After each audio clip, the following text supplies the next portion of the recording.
I trusted her for 3 years in a long-distance relationship, but she hid living with another man for an entire year. Lead gaslit me, and kept sleeping with me until 2 weeks before she suddenly cut me off without any apology or explanation. My story of betrayal, heartbreak, and the ultimate choice to stay silent or expose the truth. We're both in our 30s. Let's call her Sarah. Ours wasn't some impulsive fling or a rushed digital romance. What we had was something deeper, grounded in years of friendship that slowly evolved into love. It didn't start with fireworks or drama. It started with comfort, trust, and time. We talked about everything, from silly daily things to the bigger stuff: dreams, fears, regrets, futures. That kind of emotional intimacy felt rare. And once it bloomed, it felt like home. Eventually, we admitted what was already obvious. We wanted more than friendship. We began a long-distance relationship. Nearly 3 years of it. It wasn't always easy, but it was consistent. We made it work. We traveled together, spent real time in each other's worlds, met each other's people. We celebrated birthdays, mourned losses, and supported each other through life's chaos. Even through a screen, we were present, we were real. It felt serious, it felt safe. I have a teenage son, and one of the biggest signs that this was more than a passing phase was when we started planning for her to meet him. That wasn't something I took lightly. It meant that I saw her not just as a partner, but as someone who could eventually become part of my family. We had talked about the future, a life together, where we might live, what our routines could look like. We had started picturing a shared world instead of 2 separate ones. But somewhere along the way, things began to quietly shift. It wasn't sudden, more like a slow, steady fading. At first, it was the little things. Calls started ending earlier. In the evening, she stopped FaceTiming me from bed. Messages became more surface level, sprinkled with excuses. She said she was tired, said work was overwhelming, said she was considering going back to therapy because the weight of past trauma was creeping back in. I didn't panic. I gave her grace. I remembered what she had told me about her history, the pain she carried, the moments when life felt too heavy. I believed that what she needed most was patience, not pressure. But as weeks turned into months, that patience started to wear thin under the weight of confusion. She stopped picking up calls.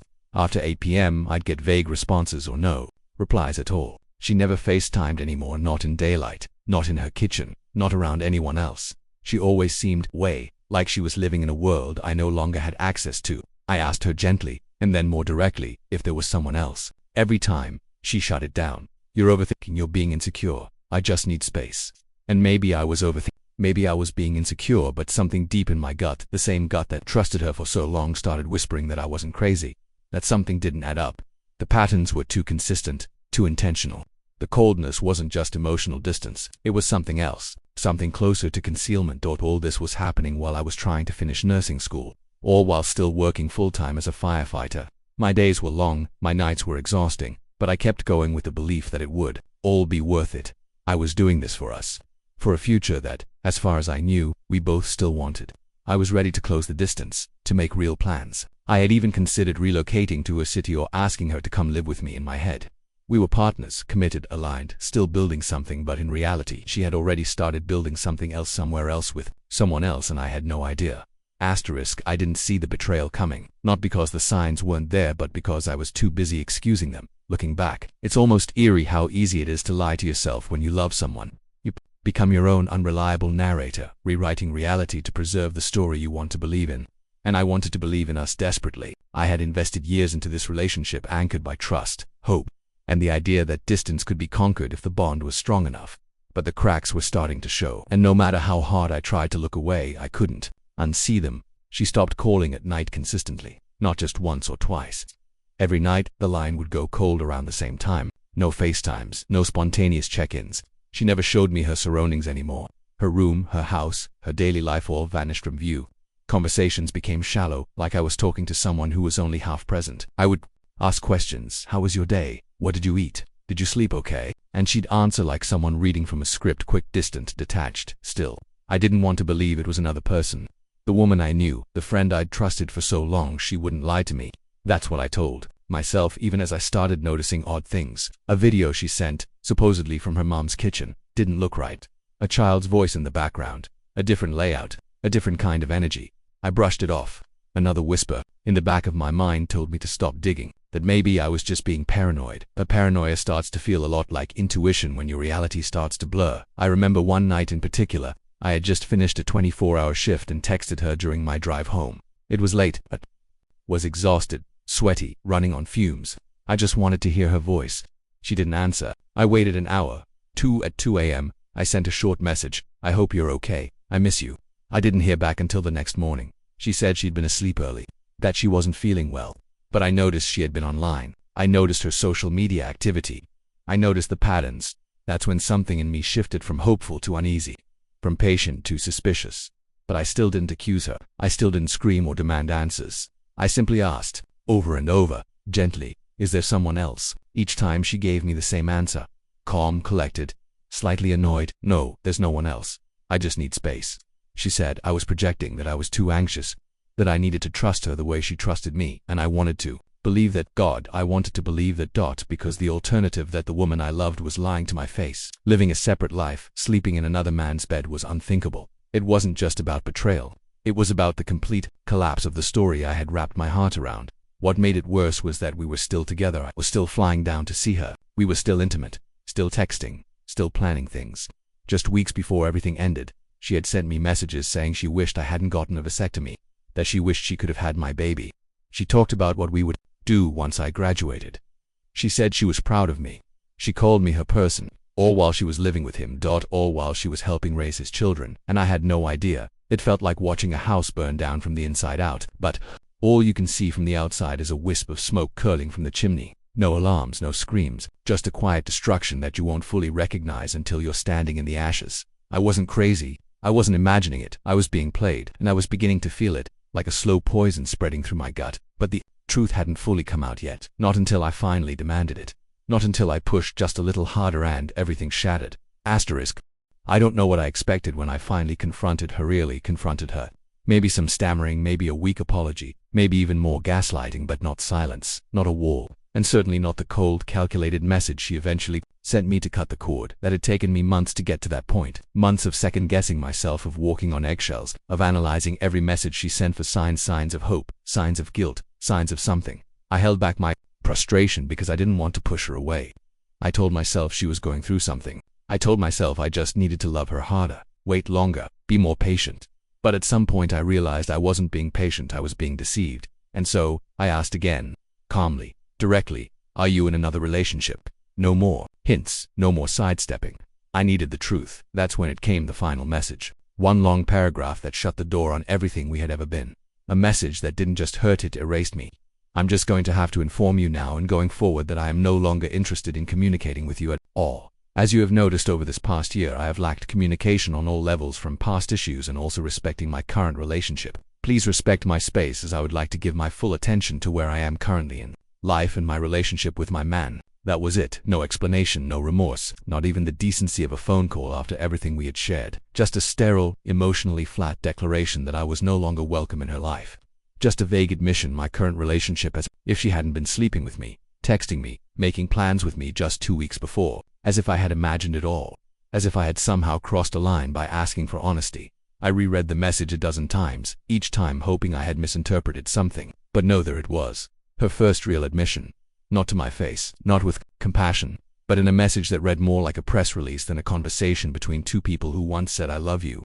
That was when the fog lifted. I finally let myself look at everything, really look. The timing, the excuses, the evasiveness. I pieced together the puzzle I had been holding in fragments for months, and what I saw shook me to my core. She hadn't just started a new relationship, she had moved in with another man. Months ago. Almost a year, to be exact. She had been helping raise his daughters, living in his house, participating in family life, Easter dinners, homework nights, cooking for his kids, while sending me those same videos, pretending they were filmed at her mother's place. I remembered the sound of a child's voice I couldn't place. I remembered the background I didn't recognize. I remembered thinking, something's off, but burying it every time. She had lied, not in words, but in omissions, in the way she kept me just far enough away from the truth, but close enough to feel needed. That's the cruelty of it, not the betrayal itself, but the way she maintained the illusion. She didn't end things when it started.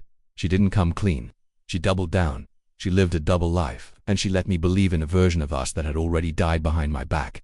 When she blocked me, it was like being erased. There was no closure, no explanation, just silence. But silence is a kind of answer to . And in that silence, I started to connect the final pieces about the man, the timeline, the truth I had been too loyal to see. I wasn't crazy. I wasn't insecure. I was just being lied to. Asterisk. After she blocked me, I sat in stunned silence, not just because of what she'd said, but because of what she didn't say. No apology. No explanation. Not even a shred of accountability. She didn't tell me she had fallen out of love. She didn't admit she had chosen someone else. She didn't own up to the fact that for nearly a year she had been living a full life with another man while keeping me on the hook. With just enough intimacy to keep my heart tethered, she just cut the cord, cold and clean. But the silence didn't give me peace. It gave me clarity. With the distance of her absence, I finally allowed myself to face what I had been denying for so long. I started digging, not out of revenge, but for closure. I needed to see the truth with my own eyes. I needed confirmation that the knot in my gut hadn't been paranoia, but instinct screaming to be heard. And it didn't take long. His social media was public enough. A man I'd seen in passing before but never paid much attention to. A name I now couldn't forget. His photos confirmed what I feared. The same car I had seen in the background of her videos. The same living room layout she once quickly tilted her camera away from his kid's daughters, smiling at a birthday party that lined up perfectly with the weekend. She said she was out of town visiting her cousin. It was all right there. Open, casual, real, and I had been the ghost in the background. I had unknowingly seen pieces of this man's life for months and didn't realize he was the center of her new world, our world, the one she pretended to still be building with me. She wasn't just dating him, she was living with him, loving his children, sharing holidays, making dinners, playing house while I was still flying down to see her, still sleeping with her, still getting texts saying, "I miss you so much and I can't wait to see you." I wanted to scream, not from heartbreak though, that was there, but from the sheer magnitude of deceit. It wasn't just betrayal, it was performance. She had been acting, saying all the right things to keep me around, to keep her story clean, to make sure her comfort zone was never disrupted, and I kept playing my part. Until she saw that I wasn't going to stop asking questions, until I got too close to the edge of the lie, until she had to push me out before I exposed what she couldn't admit. So I did the only thing left within my power. I wrote her a final message, not angry, not desperate, just honest. I told her I knew, not all the details, not every timeline, but enough.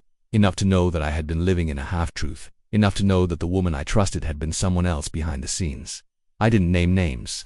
I didn't threaten her. I didn't insult her. I just made sure she knew. I saw through her. I framed it as if I had known since 2024. Let her wonder how much I had really seen. Let her question how long I had stayed quiet. It wasn't about revenge. It was about reclaiming my narrative. I wasn't some abandoned, clingy ex. I was a man who had been lied to and finally stopped pretending otherwise. Because here's the thing. I could destroy it all. I have the screenshots, the messages from just weeks ago. Her saying she wanted to see me in July. Her saying she regretted my vasectomy. Her saying she wished she could have my baby. I could send those to him. I could let him see exactly what she was doing while sleeping in his bed. Let him decide for himself who she really is. Not a jealous ex. Not a rumor. Cold, hard proof. But I didn't, at least not yet, because part of me wondered if silence would speak louder than any screenshot. Maybe walking away without burning it all down would be the loudest statement I could ever make. Maybe letting her live in the house of lies she built was punishment enough. Maybe the truth would catch up to her without me needing to be the messenger. Or maybe I just didn't want to become the kind of person she turned me into. Asterisk. It would be so easy. Just a few taps on a screen. A folder full of proof. A single message to the man she now lives with, a man who has no idea that just days before her final goodbye, she was still telling me she loved me. Still talking about our future.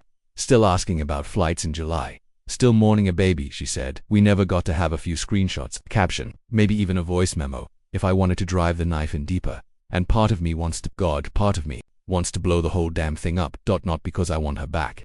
Not because I want revenge, but because I want truth, justice, some kind of reckoning for everything she buried under a year's worth of lies and silence. Because what she did wasn't just cheating. It was a psychological game. A year of gaslighting, a year of misdirection. A year of playing me like a placeholder while she slipped into another man's life like I never existed. I think about all the moments I spent worrying about her mental health.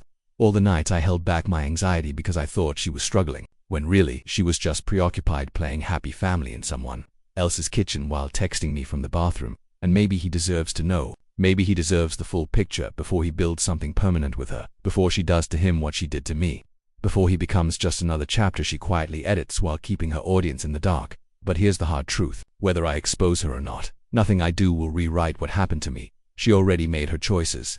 She already told her version of the story. In her world, I'm probably the crazy ex, the one who couldn't let go, the one she tried to help, but who just couldn't take a hint. I can almost hear the conversation. He was too intense. He didn't understand boundaries. I felt unsafe. But I know what really happened. I know I loved her with patience and grace. I know I asked questions with kindness. I know I gave her chance after chance to tell the truth, to be honest, to show even a flicker of decency. She never did. And now I stand at a crossroads. One road leads to exposure, a message to him. a public collapse of her carefully curated narrative. It would feel powerful, maybe even cathartic for a moment.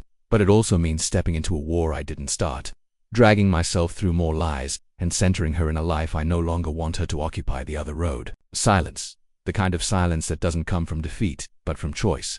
The kind that says, you don't get to own any more of my energy. You don't get the satisfaction of my outrage. You don't deserve access to the pieces of me you shattered. That kind of silence is loud, deafening, it echoes, it unsettles, it haunts, because people like her, they expect a reaction.